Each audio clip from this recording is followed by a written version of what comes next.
Olá, queridos e queridas, a paz do Senhor para todos. Bom dia, boa tarde, boa noite, conforme seja o horário em que você está assistindo a este vídeo. Quero trazer hoje para você mais uma mensagem bíblica muito importante para a nossa reflexão. As mensagens que eu faço é mais para refletir, para você fazer uma reflexão e você buscar entender, procurar pessoas que tenham conhecimento e trazer conhecimento, clareza à mensagem.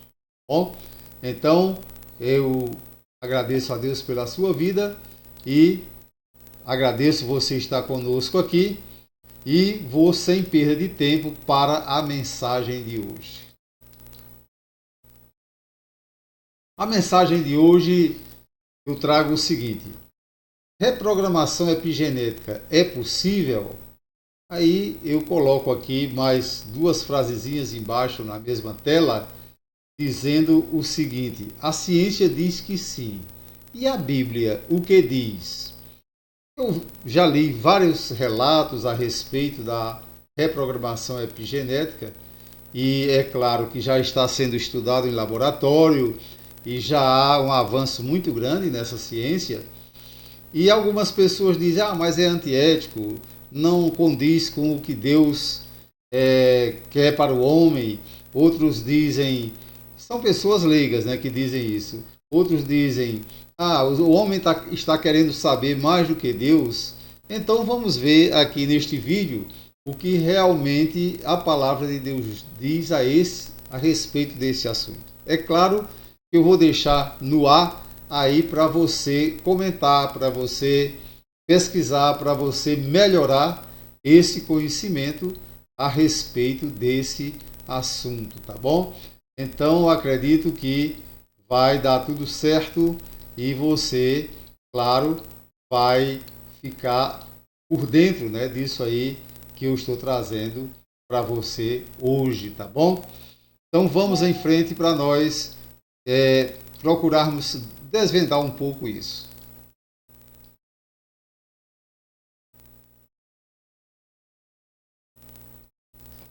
Eu coloquei assim: o que diz a ciência? A ciência diz sim. A reprogramação epigenética humana é possível e representa uma das maiores fronteiras da biomedicina. Diferente da edição genética, que altera a sequência do DNA, a reprogramação atua como um software, ligando e desligando genes sem modificar o código original do DNA. É muito interessante, eu já li bastante a respeito desse assunto. Eu não concordo com a modificação do DNA. Eu acredito que o homem pode conseguir sim isso, mas eu penso que é muito prejudicial para o ser humano a modificação do DNA, porque na minha concepção criacionista, Deus criou o DNA, certo? Então, eu acho que essa modificação, claro, o homem tem a liberdade de fazer isso, e Deus até que permite o homem fazer isso, porém, consequentemente, haverá prejuízos para a vida humana, assim eu acredito, tá bom? Mas já a reprogramação epigenética não mexe com a modificação do DNA, apenas é um software que faz a leitura e, claro, vai especificar os genes que vão ser ali modificados, tá bom? Então vamos em frente para nós entendermos melhor esse assunto. Eu quero dizer que a programação epigenética, a reprogramação epigenética, ela pode ser dividida em duas frentes. A primeira seria a natural e diária, o estilo de vida, influência que influencia o epigenoma. Isso seria a reprogramação natural e diária. O estilo de vida influencia o epigenoma. Então isso aí já começa a ter uma modificação. Fatores como dieta, exercícios físicos, sono e controle do estresse alteram a leitura dos genes e impactam na saúde. Então isso é muito importante, porque impactam beneficamente na saúde. Mas aí vem agora as terapias em laboratório. Cientistas conseguem rejuvenescer células em laboratório. A pesquisa médica alcançou marcos importantes para a transição dessas terapias para o uso clínico em humanos. Eu confesso que eu sou um pouco simpático a esse tipo de uso, né, de terapias para os humanos, porque já que não altera nada no DNA e apenas é o software que vai fazer a leitura genética, então do ponto de vista que eu até hoje pesquisei, sou um pouco autodidata nessas áreas, então eu acho muito interessante, não vejo nada antiético ou algo que seja contra a vontade de Deus, tá bom? Então, vamos em frente para nós vermos mais sobre esse assunto.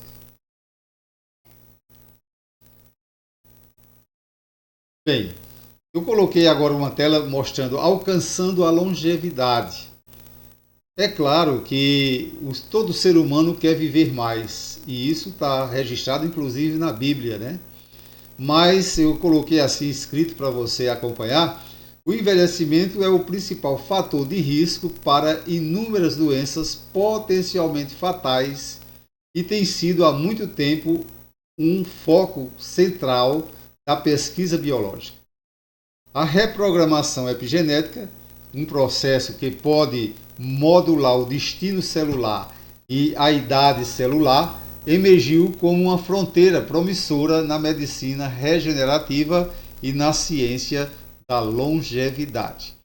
Então, como o homem é desejoso de viver muito, isso não adianta, eu já tenho 73 anos de idade, estou próximo a completar 74 anos e quero viver bem mais do que isso. É claro, isso não adianta dizer que não, eu sou sincero. Então, o homem deseja isso. E a reprogramação epigenética, que eu já me aprofundei bastante nesse assunto científico, eu acho interessante. Mas, é claro, eu estou colocando esse vídeo para que você também dê a sua opinião. Eu fico incomodado quando as pessoas não opinam.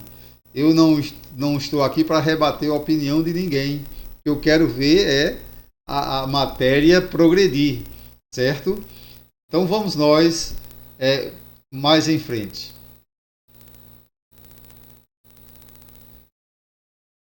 Eu coloquei assim: todos querem longevidade e Deus promete vida longa. Todo mundo quer longevidade e Deus promete vida longa.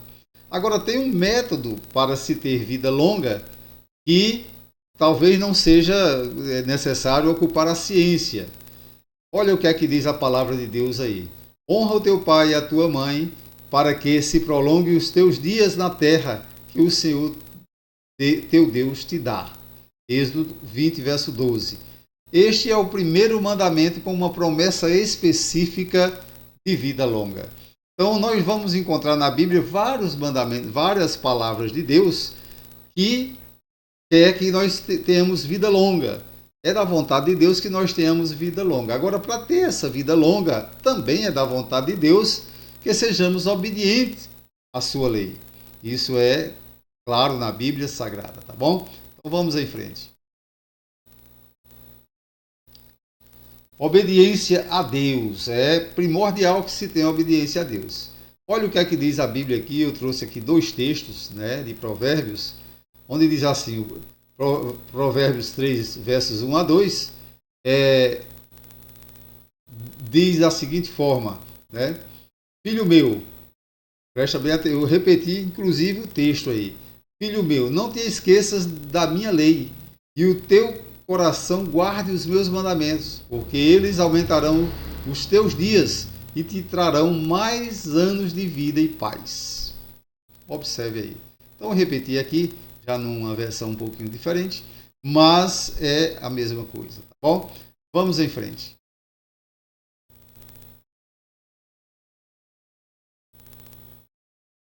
Na verdade, quando a gente observa o que a palavra de Deus diz, Deus não quer apenas que a gente prolongue a vida. Ele quer que nós tenhamos vida longa. Ele quer que nós sejamos obedientes.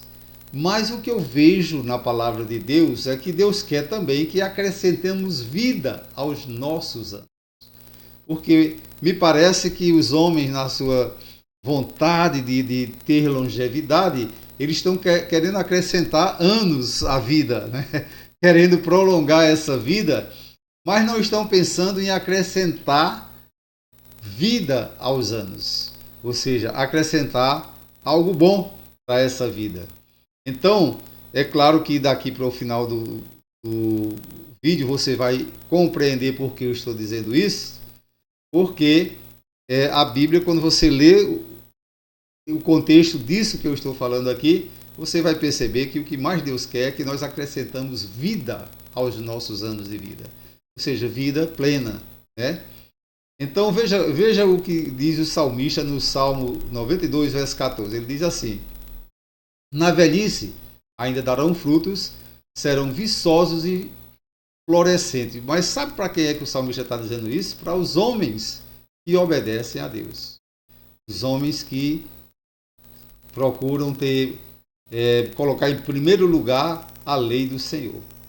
Então a promessa de que os anos avançados continuam tendo propósito e vigor está aí, né, nas palavras do salmista.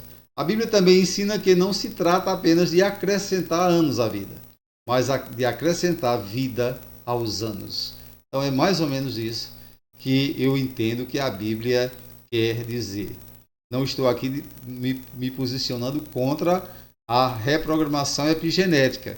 Eu concordo com os cientistas que pesquisam isso.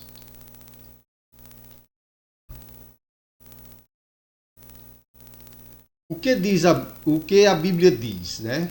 O relato de Gênesis, capítulo 5, verso 5, indica que a vida de Adão durou um total de 930 anos. Observe aí que Deus quer realmente que o homem viva muito, né? E eu vou comentar isso bem direitinho para você entender, certo? Agora eu vou falar sobre outro homem que viveu muito, que foi Matusalém. Matusalém viveu muito e eu vou mostrar aqui 3 versículos da Bíblia, lá em Gênesis, que mostra como foi a vida de Matusalém. Gênesis 5, 25 diz assim: relata que Matusalém gerou seu filho Lameque aos 187 anos. Depois, em Gênesis 5, 26, menciona que após o nascimento de Lameque, ele ainda viveu mais 782 anos, tendo outros filhos e filhas. Gênesis 5, 27 conclui o relato afirmando que todos os dias de sua vida somaram 969 anos antes de sua morte.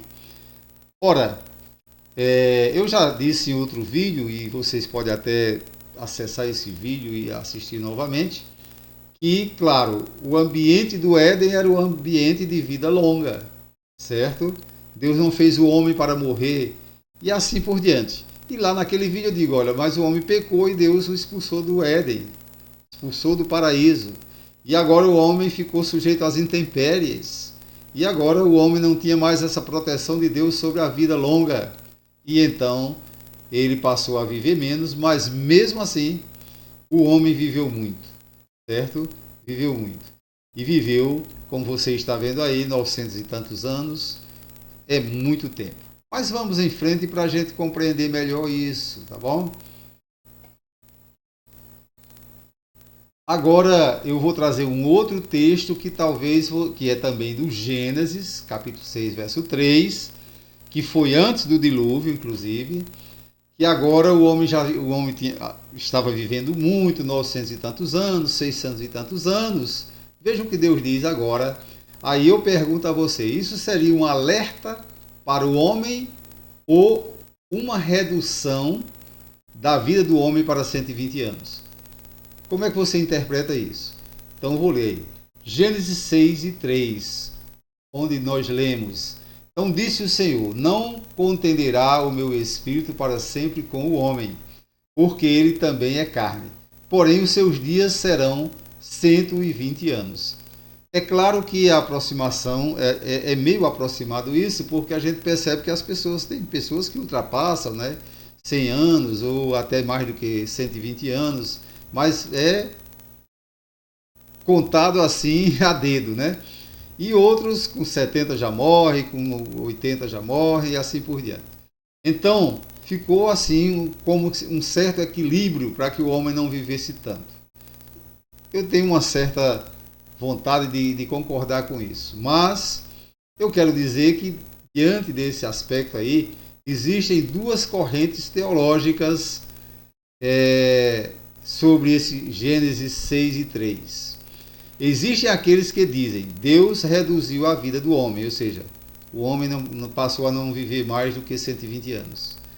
Outros dizem Deus estava dando 120 anos para os homens arrependerem-se antes do dilúvio. É como se Deus estivesse dando um prazo de 120 anos para que os homens se arrependessem e não fosse necessário o dilúvio. Eu já tenho minha posição sobre isso, é claro, mas não vou deixá-la expressamente aqui neste vídeo. Espero que você comente o vídeo. E que você que tem conhecimento em teologia, faça seu comentário. É importante isso. Eu quero também chamar a atenção que isso não é importante para a nossa salvação. Salvar-se é crer em Jesus Cristo, é aceitar a Jesus como único e suficiente Salvador da nossa vida e não precisa essa profundidade tão gigantesca de conhecimento. Não, mas termos conhecimento, além de ser bom, satisfazer a gente, é importante, principalmente o conhecimento bíblico, o conhecimento do santo, vamos dizer assim. Então, eu queria que você deixasse aí a sua opinião. Agora, existe um outro detalhe. Eu falei ali sobre a longevidade, os homens gostam de longevidade, os homens querem longevidade. Aí falei sobre a reprogramação epigenética, que é uma área da ciência que está buscando trazer longevidade para a vida humana. Agora eu vou falar algo que a Bíblia também diz e que talvez, eu acredito assim, seja o que a Bíblia está prevendo que os homens procurariam métodos para viver mais. É isso que eu entendo desse texto que eu vou ler agora. Então eu coloquei assim, métodos humanos de prolongamento da vida não trará felicidade? Vamos ler o texto bíblico para a gente ver. Eu entendo que Apocalipse 9,6 é Deus mostrando ao ser humano que no final dos tempos o homem, por buscar muito essa longevidade, talvez até através da programação da ciência, não vou dizer que seja especificamente da reprogramação epigenética, pode ser, mas o homem está buscando longevidade. E então Deus está mostrando que permitirá essa longevidade. Mas me parece que os homens não estarão felizes mesmo com essa longevidade. Veja aí Apocalipse 9,6. Naqueles dias os homens buscarão a morte e não a acharão. Desejarão morrer, mas a morte fugirá deles. O contexto descreve um período de grande tribulação e sofrimento intenso sobre a terra durante o juízo das trombetas. Aí fala sobre as trombetas que vão ser tocadas e haverá juízo sobre a terra. Bem, o que eu entendo é que Apocalipse está admitindo que o homem vai viver muito e de uma forma que ele vai procurar a morte e não encontrará. Provavelmente o homem procurará a morte por causa do desespero, por causa da grande tribulação, por causa do grande sofrimento, mas haverá sempre o socorro científico para que ele não morra. Porque essa é a tendência atual da humanidade, procurar o máximo que puder prolongar a vida. Há pessoas que ficam até anos, né, sobrevivendo através de máquinas e a família não manda desligar aquelas máquinas justamente para prolongar a vida do seu ente querido. E assim por diante. Quantas pessoas, né, já viveram aí dias, meses, anos prolongando a vida através de máquinas? São métodos científicos. Mas eu entendo, por esse texto de Apocalipse, que Deus está admitindo que isso vai acontecer e que ele não proibirá disso acontecer, que os homens prolonguem a vida. Porém, os homens não serão felizes apenas por prolongar os dias de vida. Eles só serão felizes se eles obedecerem a Deus e esse prolongamento da vida estiver, mesmo que seja também através da ciência, mas junto com a obediência a Deus, trará vida aos seus anos de vida. Então, a verdadeira vida só existe em Deus. E é assim que eu creio, mas você pode, claro, tecer a sua opinião, tá bom? Eu não sei se você gostou, mas este é o meu vídeo de hoje, falando sobre a reprogramação epigenética, certo?